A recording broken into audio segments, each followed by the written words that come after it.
जय हिंद मित्रों। बांग्लादेश में हुए तख्ता पलट की जो राजनीति है उसके बाद में पूरे देश में भूचाल आ चुका है।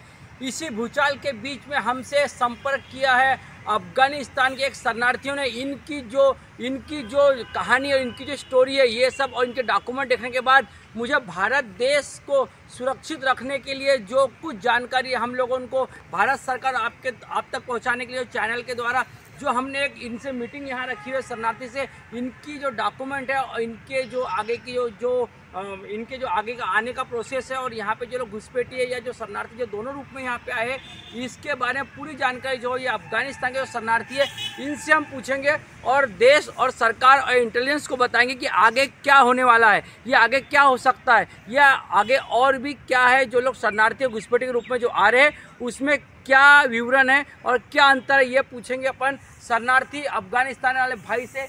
भैया आपका नाम सर? मेरा नाम है अब्दुल मतीन खान। थोड़ा जोर से। आपका नाम? अब्दुल मतीन खान। अब्दुल मतीन खान जी। आप शरणार्थी हो? हाँ जी, हम शरणार्थी हो। कहाँ से हो? अफगानिस्तान से। अफगानिस्तान से हो जी। कब से रह रहे हो भारत में? हम 2006 यानी 17-18 साल हो गए जो भारत में रहता हूँ। अच्छा, शरणार्थी और घुसपैठी में क्या फ़र्क है? जैसे शरणार्थी आकर के अपना लीगल तरीके से रह रहा है और घुसपैठी जो है वो तो अपना पहचान छुप करके दूसरा तरीके से रहने लग जाता है इंडिया में। तो जो शरणार्थी आते हैं वो पहले क्या बोल के आते हैं, किस वजह से आते हैं? वो तो अलग अलग विषय से आता है, जैसे कोई बिजनेस वीज़ा से, कोई मेडिकल वीज़ा से, कोई टूरिस्ट, मतलब वहाँ टूरिस्ट वैसा अलग। कितने महीने का वीज़ा रहता है? वीज़ा में तो जैसे 1 महीना का भी रहता है, 3 महीना का भी रहता है। अभी तो कुछ 1-2 साल से मतलब। तो शरणार्थी का जो फॉर्म है वो वीज़ा के बाद भरा जाता है या यहाँ कितने महीने भरते हो आप लोग? नहीं, जैसा वीज़ा को एक्सपायर होने का पहले में उसको यूनाइटेड नेशन में एप्लीकेशन दे करके फार्म फिलअप करके फिर वो प्रोसेस में डाल देता है। तो जैसा 2-3 बार इंटरव्यू हो जाता है फिर वो कंप्लीट हो जाता है कि उसको कार्ड देने लायक है कि नहीं है। तो यहाँ जो अफगानी लोग आते हैं या जो शरणार्थी लोग आते हैं, जो बाहर देश से जो लोग आते हैं, वो लोग क्या फिर यहाँ के लॉ को मानते हैं, भारत के लॉ को मानते हैं? हाँ, बिल्कुल भी नहीं मानता है, क्योंकि मेरे पास प्रूफ है। या में मतलब बहुत सारा ऐसी खामी है जो उसमें मतलब ध्यान नहीं देता है, अपनी मनमानी कर रहा है। जैसे मेरे पास प्रूफ है कि ये लोग ने एक कानून बनाया और कानून में अपनी मनमानी कर रहा है। उसका कहना है कि नागपुर हमारा है, इधर कोई थाना, पुलिस स्टेशन, कोर्ट कोई बिजनेस नहीं कर सकता है। करने कसरत में हमसे परमिशन लेना पड़ेगा तभी कर सकता है। तो ये तो अनलीगल है। मैंने उसका अगेंस्ट में बार बार यहाँ का CPC लेकर के DCB थानों में मैंने अर्जी दिया था, बट उसमें कोई कार्रवाई नहीं हो रहा है। वो लोग अगेंस्ट मतलब उसके ऊपर भी झूठ बोलता रहता है कि नहीं हम ये नहीं करता है, बट ये सच है कि वो लोग अनलीगल तरीके से रह रहा है। उसका कोई वीज़ा नहीं है, किसी का 2-2 नाम है, किसी का मतलब आधार बना हुआ है। तो जैसा अपने मनमानी का तरीके से ये लोग रह रहा है, बिल्कुल यहाँ का कानून और खुफिया ऐसी उसको कुछ भी नहीं लगता है। जैसा जंगल कानून उस हिसाब से वो लोग देख रहा है। एक बहुत ही खुलासे वाली, बहुत अचंभे वाली बात सामने आई है शरणार्थी भाई के द्वारा कि इनका बताना ये है कि बहुत से ऐसे शरणार्थी जो घुसपैठी के रूप में भी यहाँ रह रहे हैं। एक जो शरणार्थी उसके 2-2 नाम बताए जा रहे हैं और साथ में उन लोगों ने क्या आधार कार्ड और इनके वोटिंग कार्ड, क्या आधार कार्ड वोटिंग कार्ड बाकी भी डॉक्यूमेंट जो बना लिए, ऐसे भी शरणार्थी बता रहे। इनका ये बोलना है कि ये यहाँ के जो कानून है इसको भी यहाँ के शरणार्थी नहीं मान रहे और शरणार्थी के रूप में ही घुसपैठिया है, ये भी बोलना चाहिए। ये भी एक क्लियर एक मैसेज शरणार्थी द्वारा भी यानी देने के रूप में सामने आ रहा है। दूसरी एक बात मुझे बताइए कि ये जो लोग जो कानून नहीं मान रहे, जो भारत देश में रह के शरणार्थी के रूप में रह के ये यहाँ के कानून नहीं मान रहे और जो यहाँ पे जो तकलीफ़ें जो आप लोगों को बाकी भी जो शरणार्थी इनको दे रहे हैं, तो ये कहीं ना कहीं एक अराजकता या हम नहीं मानेंगे, हम भारत में रहेंगे पर भारत का कानून नहीं मानेंगे, ये कहीं ना कहीं एक मैसेज गलत तरीके से तो नहीं दे रहे? हाँ, बिल्कुल गलत तरीका है, गलत तरीके से मैसेज दे रहा है। क्योंकि अपना शरणार्थी होने का वो कारण से वो अच्छा लीगल तरीके से रहना चाहिए, बट वो लीगल तरीके से नहीं रहता है।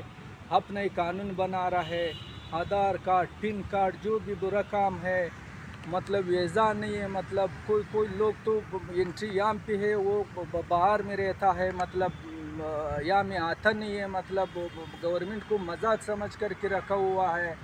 और यहाँ में भी कुछ लोग हैं जो उसको सपोर्ट कर रहा है, यानी उसको गलत तरीके, जो गलत लीगल तरीके से उसको सही बता करके उसको कुछ नहीं बोलता है।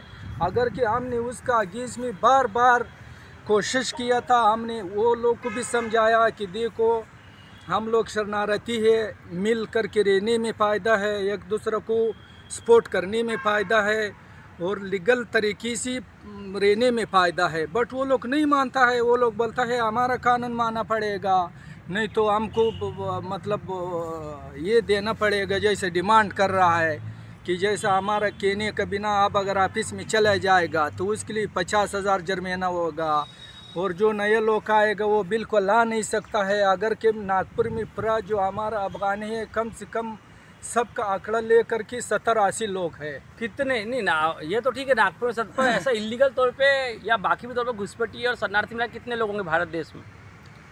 भारत देश में बहुत होगा ऐसी, मतलब अगर सही तरीके से जांच करने से जो शरणार्थी तो बहुत होगा, बट उसमें थोड़ा बहुत घुसपैठी भी है।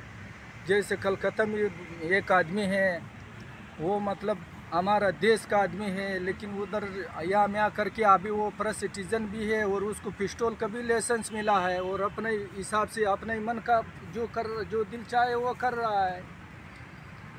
और उसमें मतलब बहुत तो गवर्नमेंट ध्यान नहीं देता है, क्योंकि उसको ध्यान देने को वजह से उसको प्रूफ चाहिए, तो प्रूफ तो इंदिरा गांधी इंटरनेशनल एयरपोर्ट में मिलेगा कि जैसे 50,000 लोग आया और उसमें बहुत सारा लोग नहीं गया है, तो इसका तो वही कारण ऐसे भी बहुत से शरणार्थी डिमांड कर रहा है कि जैसा हमारा कहने के बिना अब अगर ऑफिस में चला जाएगा तो उसके लिए 50,000 जुर्माना होगा, और जो नए लोग आएगा वो बिल्कुल ला नहीं सकता है। अगर के नागपुर में पूरा जो हमारा अफगानी है कम से कम सबका आंकड़ा लेकर के 70-80 लोग हैं। कितने नहीं ना, ये तो ठीक है नागपुर में 70, ऐसा इलीगल तौर पे या बाकी भी तौर पे घुसपैठी और शरणार्थी मिला कितने लोग होंगे भारत देश में?